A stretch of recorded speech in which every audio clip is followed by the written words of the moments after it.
ರಕ್ಷಣಾ ಸಚಿವ ರಾಜನಾಥ್ ಸಿಂಗ್ ಅವರ ನಿವಾಸದಲ್ಲಿ ಮತ್ತೆ ಇವತ್ತು ಕೂಡ ಹೈ ವೋಲ್ಟೇಜ್ ಸಭೆಯನ್ನು ನಡೆಸಲಾಗ್ತಾ ಇದೆ. ಸಿಡಿಎಸ್ ಮತ್ತು ಮೂರು ಸೇನೆಯ ಮುಖ್ಯಸ್ಥರು ಕೂಡ ಸಭೆಯಲ್ಲಿ ಭಾಗಿಯಾಗಿದ್ದಾರೆ. ಬ್ರೀಫಿಂಗ್ಗಳಾಗ್ತಾ ಇದೆ ಅನ್ನೋದರ ಮಾಹಿತಿ ಸಿಗ್ತಾ ಇದೆ.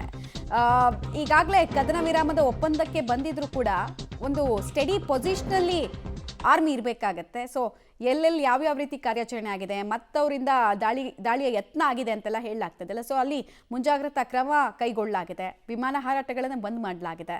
ಪರಿಸ್ಥಿತಿಯನ್ನು ಅವಲೋಕಿಸೋ ನಿಟ್ಟಿನಲ್ಲಿ ರಕ್ಷಣಾ ಸಚಿವಾಲಯ ಮುಂದಡಿಯನ್ನು ಇಡ್ತಾ ಇದೆ. ಮೀಟಿಂಗ್ ಕರೆಯೋದ್ರ ಮೂಲಕ ಮೂರು ಸೇನೆಯ ಮಿಲಿಟರಿ ರಿಕ್ವೈರ್ಮೆಂಟ್ಸ್ ಬಗ್ಗೆ ಕೂಡ ಇಲ್ಲಿ ಮಾತುಕತೆಗಳು ಆಡೋ ಸಾಧ್ಯತೆ ಇದೆ. ಮಿಲಿಟರಿ ರಿಕ್ವೈರ್ಮೆಂಟ್ ಅಂತಂದರೆ ಹೊಸದಾಗಿ ಯಾರನ್ನೋ ಅಲ್ಲಿ ತಗೊಳ್ಳೋದು ಅಂತ ಅಲ್ಲ. ಈಗ ಸದ್ಯಕ್ಕಿರೋ ಪೊಸಿಷನಲ್ಲಿ ಸ್ಟ್ರಾಟಜಿಗಳನ್ನು ಹೆಂಗೆ ಬದಲಾವಣೆ ಮಾಡ್ಕೊಳ್ಬೇಕು, ಯಾವುದನ್ನು ಆ್ಯಡ್ ಮಾಡಬೇಕು, ಯಾವುದನ್ನು ಮುಂದುವರಿಸ್ಕೊಂಡು ಹೋಗಬೇಕು, ಸ್ಟೇಟಸ್ಕೋ ಎಲ್ಲಿ ಮೇಂಟೈನ್ ಮಾಡಬೇಕು, ಈ ಥರ ಸುಮಾರು ವಿಚಾರಗಳನ್ನು ಚರ್ಚೆ ಮಾಡ್ತಾ ಇದ್ದಾರೆ. ಮೂರು ಸೇನಾ ವಿಭಾಗದ ಮುಖ್ಯಸ್ಥರು ಕೂಡ ಈ ಮಹತ್ವದ ಮೀಟಿಂಗ್ನಲ್ಲಿ ಭಾಗಿಯಾಗಿದ್ದಾರೆ. ಅದರಲ್ಲೂ ಟೈಮಿಂಗ್ ನೋಡಿ ನೀವು. ನಿನ್ನೆ ಅಷ್ಟೇ ಪ್ರಧಾನಿ ನರೇಂದ್ರ ಮೋದಿಯವರು POK ವಿಚಾರದಲ್ಲೆಲ್ಲ ಮಾತಾಡಿದ್ರು. ಇದೆಲ್ಲ ಆದಮೇಲೆ ಮತ್ತೆ ಮೂರು ಸೇನಾ ಮುಖ್ಯಸ್ಥರನ್ನ ಕರೆಸ್ಕೊಂಡಿರೋದು ಬಿಗ್ ಮೆಸೇಜನ್ನು ಸದ್ಯಕ್ಕೆ ಕೊಡ್ತಾ ಇದೆ.